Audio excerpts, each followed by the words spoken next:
ಆತ್ಮೀಯ H16 news ಅರ್ಥಾತ್ ಹೇ ಸೀತಾರಾಮಗೆ ಸ್ವಾಗತ. ನಾನು ನಿಮ್ಮವ MI ಅಥವಾ ಮಲ್ಲಪ್ಪ ಜೋತಾವಾರ್. ಆದ್ಮೇಲೆ ಈಗ ತಾವು ದಿನ ಸುದ್ದಿಗಳನ್ನ ಅದರ ಜೊತೆಗೆ ವಿಶೇಷತೆಗಳನ್ನ ನೋಡ್ತಾ ಹೋಗಿ ವಿಶೇಷ ಈ ಮೊದಲನೇ ಸುದ್ದಿಯನ್ನು ನೋಡಿ. ಧಾರ್ಮಿಕ ಧರ್ಮವನ್ನು ವೃದ್ಧಿಗೊಂಡು ರಾಮವನ್ನು ಇವರೇ ದತ್ತತಗೊಂಡು ಆಗ್ತಾ ಇದ್ರು. ಇವರಿಗೆ ನಾವ್ಯಾರು ಸಹ ಯಾವ ಧರ್ಮವನ್ನು ಆಚರಣೆ ಮಾಡಬಾರ್ದು ಅಂತ ಹೇಳಿಲ್ಲ. ಈ ರಾಷ್ಟ್ರದಲ್ಲಿ ಯಾವುದೇ ಅಧಿಕೃತವಾದ ಧರ್ಮ ಇಲ್ಲ. ಈ ರಾಷ್ಟ್ರದಲ್ಲಿ ಇರ್ತಕ್ಕಂಥದ್ದು ಬಾಬಾ ಸಾಹೇಬ್ ಭೀಮ್ರಾವ್ ಅಂಬೇಡ್ಕರ್, ಪಂಡಿತ್ ಜವಾಹರ್ಲಾಲ್ ನೆಹರು ಅವರು ಮಾಡಿದಂಥ ಸಂವಿಧಾನ. ಈ ಸಂವಿಧಾನದಲ್ಲಿ ಎಲ್ಲರೂ ಸಹ ಯಾವುದೇ ಧರ್ಮವನ್ನು ಪಾಲನೆ ಮಾಡಲಿಕ್ಕೆ, ಆಚರಣೆ ಮಾಡಲಿಕ್ಕೆ ಎಲ್ಲ ಮುಕ್ತ ಅವಕಾಶಗಳಿದೆ. ಅದು ಖಾಸಗಿ ವೈಯಕ್ತಿಕವಾಗಿ ಸರ್ಕಾರ ಅಂತ ಬಂದಾಗ ಸಂವಿಧಾನದ ಚೌಕಟ್ಟು ನಡಿಬೇಕಾಗಿರ್ತಕ್ಕಂಥದ್ದು. ಸಂವಿಧಾನದ ಚೌಕಟ್ಟಲ್ಲಿ ಈಗ ಆಲ್ ಇಂಡಿಯಾ ಕಾಂಗ್ರೆಸ್ ಕಮಿಟಿ ಅಧ್ಯಕ್ಷರಾದ ಮಾನ್ಯ ಮಲ್ಲಿಕಾರ್ಜುನ್ ಖರ್ಗೆ ಸಾಹೇಬರು ಸಹ ಇದ್ರ ಬಗ್ಗೆ ಮಾತಾಡಿದ್ದಾರೆ. ಆದರೆ ಅದು ಜಾಣಕ್ಯರು ಭಾರತೀಯ ಜನತಾ ಪಾರ್ಟಿಯವರು ಮತ್ತೆ ಅಮಿತ್ ಶಾ ಅವರು ಒಂದೇ ಒಂದು ಶಬ್ದ ಮಾತಾಡೋದಿಲ್ಲ. ಈ ರಾಮ ಮಂದಿರದಲ್ಲಿ 200 ಕೋಟಿ ಹೆಂಗೆ ಲೂಟಿ ಹೋಗಿದ್ದಾರೆ ಅನ್ನೋದು.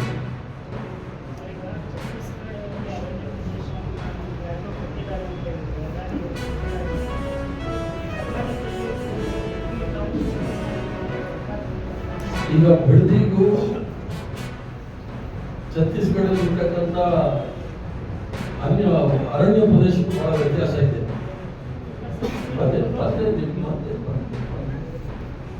2013ರಲ್ಲಿ ನಾವು ಭೂ ಸುಧಾರಣೆ ಕಾನೂನಿಗೆ ತಿದ್ದುಪಡಿ ಮಾಡಿದ ನಂತರ ಅದನ್ನ ಜನತಾದಳ ಸರ್ಕಾರದಲ್ಲಿದ್ದಾಗಲೇ ಆ ಒಂದು ಪ್ರಾಜೆಕ್ಟ್ಗೆ ಅಸೆಂಬ್ಲಿ ಸಾಣಿ ತೋರಿಸಿದ್ರು. ಅದನ್ನ ಇವರು ಮುಂದುವರಿಸಿದ್ದಾರೆ. ರೈತರು ಬೇಡ ಅಂದ್ರೆ ನಾವು ಮಾಡಕ್ ಹೋಗೋದಿಲ್ಲ.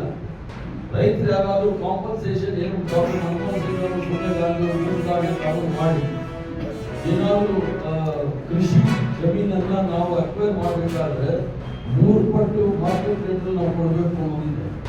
ಆದ್ರಿಂದ ರಾಜಕಾರಣ ಮಾಡ್ತಾ ಇದ್ದಾರೆ ವಿನಃ ಛತ್ತೀಸ್ಗಢದಲ್ಲಿ ಅಷ್ಟೇ ಇರತಕ್ಕಂಥದ್ದು ಒಂದು ಎಲಿಫೆಂಟ್ ಕಾರಿಡಾರ್. ಅಂದ್ರೆ ಆನೆಗಳು ಓಡಾಡಕ್ಕಿರ್ತಕ್ಕಂಥ ಜಾಗ. ಅದು ನಾವು ಛತ್ತೀಸ್ಗಢ ಉಸ್ತುವಾರಿ ವಹಿಸಿದವನು 6 ವರ್ಷ ಇದ್ದವನು. ಅಷ್ಟೇವು ಮತ್ತೆ ಬಸ್ತರವರು ಬಹಳ ದಟ್ಟ ಅರಣ್ಯಗಳು ಇದ್ದಂತ ನೋಡಿದಾಗ ಈಗ ಅದನ್ನ ಕಡಿಬಿಟ್ಟು ಮರುಭೂಮಿ ಮಾಡಲಿಕ್ಕೆ ಹೊರಟಿದ್ದಾರೆ. ಈಗ ನಿಮ್ಮಲ್ಲಿ ಸೇವಾದಳ ಅಂತ ಒಂದು ಸಂಸ್ಥೆ ಇದೆ. ವಿಜಯನಗರ ಜಿಲ್ಲೆ ಹೊಸಪೇಟೆ ಮತ್ತು ಕೊಪ್ಪಳ ಭಾಗಕ್ಕೆ ಸಂಬಂಧಪಟ್ಟಿರ್ತಕ್ಕಂಥ ತುಂಗಭದ್ರಾ ಜಲಾಶಯಗಳ ಸಂಬಂಧಪಟ್ಟಂಗೆ ಕ್ರಸ್ಟ್ ಗೇಟ್ಗಳ ಉದ್ಘಾಟನಾ ಸಮಾರಂಭ ನಡೀತದೆ. ಒಂದು ಕಡೆ ಕರ್ನಾಟಕದ ಮುಖ್ಯಮಂತ್ರಿ ಆಗಿರ್ತಕ್ಕಂಥ DK ಶಿವಕುಮಾರ್ ಅವರು ಹೇಳ್ತಾರೆ, ಯಾವುದೇ ಥರ ತಮ್ಮ ಹುಟ್ಟುಹಬ್ಬಕ್ಕೆ ಬ್ಯಾನರ್ಗಳನ್ನು ಹಾಕಬೇಡಿ ಅನ್ನೋದ್ರ ಬಗ್ಗೆ ಹೇಳಿದರು. ಈ ದಿನ ನಾವು ಇಲ್ಲಿ ನೋಡೋದಾದರೆ ಜಲಾಶಯಕ್ಕೆ ಸಂಬಂಧಪಟ್ಟಂಗೆ ಕ್ರಸ್ಟ್ ಗೇಟ್ಗಳ ಉದ್ಘಾಟನಾ ಸಮಾರಂಭದಲ್ಲಿ ಬಳ್ಳಾರಿಗೆ ಸಂಬಂಧಪಟ್ಟಂಗೆ ಜೊತೆಯಲ್ಲೇ ಹೊಸಪೇಟೆ ಕೊಪ್ಪಳ ವಿಭಾಗಕ್ಕೆ ಸಂಬಂಧಪಟ್ಟಂಗೆ ಸಾವಿರಾರು ಬ್ಯಾನರ್ಗಳನ್ನು ನಾವು ನೋಡ್ತಾ ಇರ್ಬೋದು. ನಾವಿವತ್ತು ಪ್ರೆಸೆಂಟಾಗಿ ಪ್ರಸ್ತುತವಾಗಿ ಮುಂಡ್ರಾಬಾದಲ್ಲಿರ್ತಕ್ಕಂಥ ಹೈಸ್ಕೂಲಿನ ಮುಂಭಾಗದಲ್ಲಿದ್ವಿ. ಒಂದು ಕಡೆ ನಾವು ನೋಡ್ಬೋದು ರಾಜಾರೋಷವಾಗಿ ಬ್ಯಾನರ್ಗಳನ್ನು ಹಾಕಿರ್ತಕ್ಕಂಥದ್ದು. ಒಂದು ಕಡೆ ಕೊಪ್ಪಳ ವಿಧಾನಸಭಾ ಕ್ಷೇತ್ರ ಮತ್ತು ಶಾಸಕರಾಗಿರ್ತಕ್ಕಂಥ ಹಿತ್ನಾಳ್ ಕುಟುಂಬದವರು ಮತ್ತು ರಾಜಶೇಖರ್ ಹಿಟ್ನಾಳ್ ಕುಟುಂಬಕ್ಕೆ ಸಂಬಂಧಪಟ್ಟಂಗೆ ಒಂದು ಕಡೆ ಸಚಿವ ಸ್ಥಾನಕ್ಕಾಗಿ ಎಲ್ಲೋ ಸಾಕಷ್ಟು ಸರ್ಕಸ್ಗಳನ್ನು ಮಾಡ್ತಾ ಇದ್ದಾರೆ ಅಂತೇಳಿ ಕೂಡ ನಾವು ನೋಡ್ಬೋದು. ಇನ್ನೊಂದು ಕಡೆ ಸಾಮಾನ್ಯ ಜನರು ಕೂಡ ಒಂದು ಯಾವುದೇ ಬ್ಯಾನರ್ ಹಾಕಿದರೆ, ಅನುಮತಿ ಇಲ್ಲದೆ ಬ್ಯಾನರ್ಗಳನ್ನು ಹಾಕಿದರೆ ಒಂದು ಕಡೆ ಕ್ರಮ ತಗೊಂಡು ದಂಡ ವಿಧಿಸ್ತಾರೆ. ಇನ್ನೊಂದು ಕಡೆ ರಾಜಕೀಯ ವ್ಯಕ್ತಿಗಳು, ಅವರ ಹಿಂಬಾಲಕರು ಸಾಕಷ್ಟು ಬ್ಯಾನರ್ಸ್ಗಳನ್ನು ಸಾವಿರಾರು ಗಟ್ಟಲೆ ವಿಜಯನಗರದಲ್ಲಿ ಮತ್ತು ಕೊಪ್ಪಳ ಮುಂಡ್ರಾಬಾದ್ದಲ್ಲಿ ಬ್ಯಾನರ್ಸ್ಗಳನ್ನು ಹಾಕಿದ್ರು ಕೂಡ ಯಾವುದೇ ರೀತಿಯ ಕ್ರಮಗಳನ್ನು ಕೈಗೊಳ್ಳದೇ ಇರತಕ್ಕಂಥದ್ದು. ರಾತ್ರೋರಾತ್ರಿ ಬ್ಯಾನರ್ಗಳ ಹಾವಳಿ ನಿರ್ಮಾಣ ಆಗಿರ್ತಕ್ಕಂಥದ್ದು ನೋಡ್ಬೋದು. ಒಂದು ಕಡೆ ಬಳ್ಳಾರಿ ಜಿಲ್ಲೆಯಲ್ಲಿ ಕೂಡ ಈ ವಿಚಾರಕ್ಕೆ ಬ್ಯಾನರ್ಗೆ ಸಂಬಂಧಪಟ್ಟಂಗೆ ಗೋಲಿಬಾರ್ ಆಗಿರೋ ಉದಾಹರಣೆಗಳನ್ನು ಕೂಡ ನಾವು ನೋಡ್ತಾ ಇದ್ದೀವಿ. ಅದರಲ್ಲಿ ಕೂಡ ಈ ರೀತಿ ಆಗ್ತಕ್ಕಂಥದ್ದು ಒಂದು ದುರಂತ. ಮತ್ತು ಜೊತೆಗೆ ರಾಜಕೀಯ ವ್ಯಕ್ತಿಗಳ ಸಾಕಷ್ಟು ಭಾವಚಿತ್ರಗಳು, ಅವರ ಹೆಸರುಗಳು ಮತ್ತು ಅವರ ಹಿಂಬಾಲಕರಾಗಿರ್ತಕ್ಕಂಥದ್ದು ದುರಂತವಾಗಿದೆ. ಇನ್ನು ಬಳ್ಳಾರಿ, ವಿಜಯನಗರ, ಕೊಪ್ಪಳ ಜಿಲ್ಲೆಯ ಜಿಲ್ಲಾಧಿಕಾರಿಗಳು, ಇದಕ್ಕೆ ಸಂಬಂಧಪಟ್ಟ ಪರಿಸರ ಅಭಿಯಂತರು ನಿದ್ದೆ ಮಾಡ್ತಾ ಇದ್ದಾರೆ ಅಂತ ಹೇಳ್ಬೋದು. ಇದು ವಾಸ್ತವದ ಸ್ಥಿತಿ. ಒಂದು ಕಡೆ ಸಾಮಾನ್ಯ ಜನರಿಗೆ ಹಾಕಬೇಡಿ ಅಂತಾರೆ, ದಂಡ ಹಾಕ್ತಾರೆ. ಆದರೆ ರಾಜಕೀಯ ವ್ಯಕ್ತಿಗಳು, ಅವರ ಹಿಂಬಾಲಕರು ಏನಾದರೂ ಮಾಡಿದ್ರೆ ನಡೆಯುತ್ತೆ ಅನ್ನೋದಕ್ಕೆ ಇದೇ ಪ್ರತ್ಯಕ್ಷ ಉದಾಹರಣೆ ಇದೆ. ಗಣಿನಾಡು ಬಳ್ಳಾರಿಯಿಂದ, ವಿಜಯನಗರ ಕೊಪ್ಪಳ ಜಿಲ್ಲೆಯಿಂದ ಡಾಕ್ಟರ್ ಗಿರೀಶ್ ಕುಮಾರ್ ಜಿ, ಬಳ್ಳಾರಿ.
ತಾವೆಲ್ಲ ಇಲ್ಲಿವರೆಗೆ ಸುದ್ದಿಗಳನ್ನು ನೋಡಿದಿರಿ, ಜೊತೆಗೆ ವಿಶೇಷ ಘಟನೆಗಳನ್ನು ಸಹ ನೋಡಿದಿರಿ.